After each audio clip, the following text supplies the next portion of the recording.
Hi, I'm Sandra Walling. Welcome to my YouTube channel, The Lily Footster. Today I am here with Michael Kelly. We just took a really great hike and did some meditation, and now we're having a talk about life.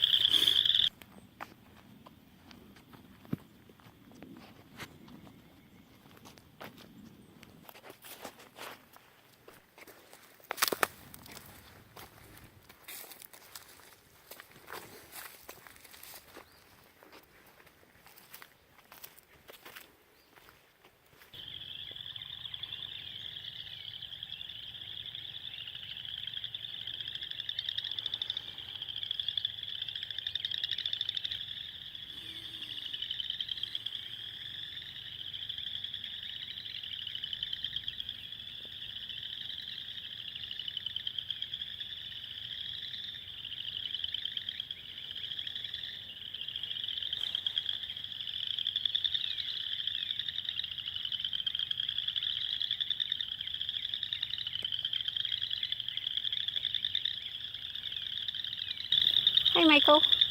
Hey Sandra, how you doing? Good. So, can you tell me a little bit about yourself?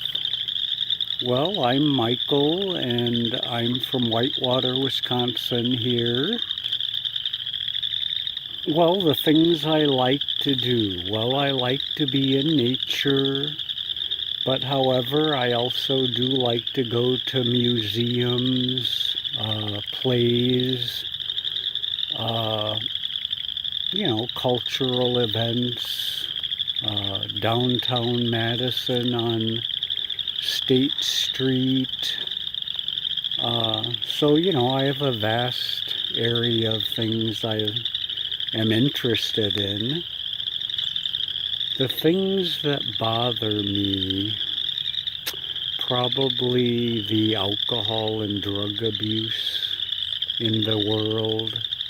I'm in recovery and have been sober and clean for many, many years. So, sometimes seeing people that are struggling with those issues bothers me. But on the flip side of that,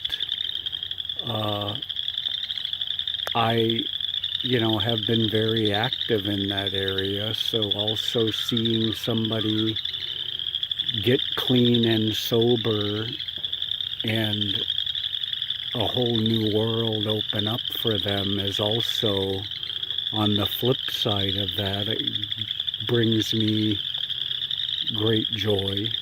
Tell me how you got involved in helping people. Well, in 1992, April 7th of 1992, after abusing probably alcohol and drugs since I was 12,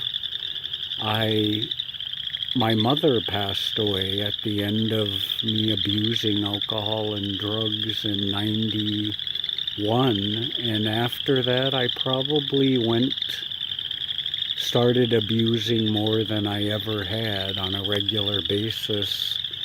And as a result, I started to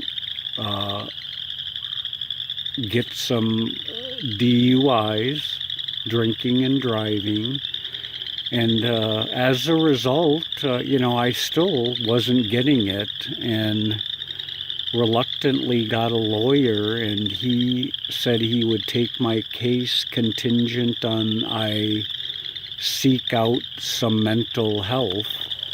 And so I started seeing a counselor, and at the time what I didn't know is that counselor was in recovery also from alcohol. And he obviously identified that I was probably abusing and was an alcoholic. And he recommended I go to some 12-step groups, and I attempted to do that, but parties looked more enticing than 12-step groups. So, that's where I woke up one day and realized that I've got to stop living this way And he recommended I go into a 3-month treatment program, which I did. And shortly after being in treatment, I realized that, I pretty much had been living, a life that was not who I wanted to be, and started to discover who I was when I wasn't using alcohol or substances to cope with life on life's terms. And so, I made a conscious decision in treatment that I wanted to live a sober and clean life. And that was 24 years ago. Is there anything that you want to share about what you think is most important in life, living, learning, and love? Last July, my life changed a lot. I've been very healthy, active for many, many years, eat properly. And last July, I thought I had food poisoning, and wasn't too concerned, but then 10 days went by and I got sick again from some food and started losing weight rapidly, and as a result ended up in the emergency room, and then a series of tests later, and was diagnosed with stage 4 cancer of the colon and liver, and was given 6 months to live, which was quite a shock for me. And, to be honest, I remember sitting in the office with my friend Bob, and the thought came to my mind, I still have a lot of movies I want to see. It's funny what you think of. It's like, shoot, there's some movies I still want to see. But, I sat there and, with surgery on my colon and digestive system to take out tumors that were impeding my digestive system, and 4 months of chemo and another to, see the light at the end of the tunnel. But through all of this, I really have to say that, I wake up with a zest for life that, I want to live every day to the best of my ability, and, I don't want to live in stress or dwell on tomorrow, because really, none of us know what's going to happen tomorrow. And, I went from having 6 months to live to having surgery, chemo, and having 18 months to live to a couple years, having liver surgery, which they took out 60% of my liver, and each stay was 9-10 days in the hospital,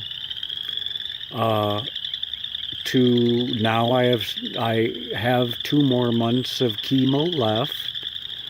And you know what? It is potentially possible that I could live 30 or more years now. And, I'm healthy. It's given me a new outlook on life. And at 54, I would really, say I still feel like I'm 30. So,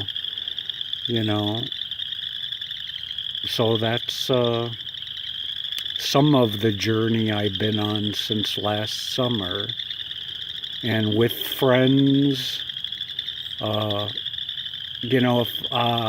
without getting too emotional, because I do tend to, express my emotions. But you know what? If I ever thought that I wasn't loved before all this started, I have no doubt now that I am loved. And that's huge. Thank you, Michael. Yep. Thank you, Sandra.